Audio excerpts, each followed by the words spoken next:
ناكل البسبوسه وكنافه وحلويات رمضان الشرقيه اللي كلنا بنحبها دي امتى؟ علشان نحاول نسيطر على زياده الوزن.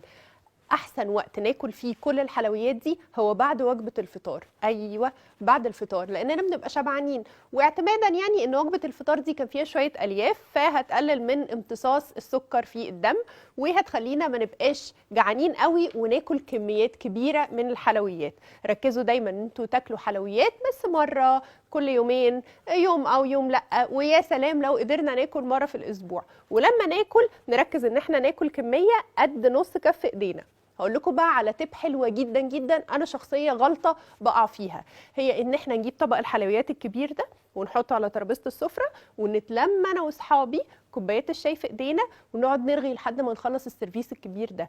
ودي بتبقى اكبر غلطه ممكن نعملها. هاتوا السيرفيس ده، كل واحد يغرف في طبقه على قده حته صغيره قد نص كف ايده مش اكتر، وناخد الاطباق ونروح نقعد في حته تانية بعيد عن الطبق الكبير اللي فيه حلويات كتير. كل سنه وانتم طيبين.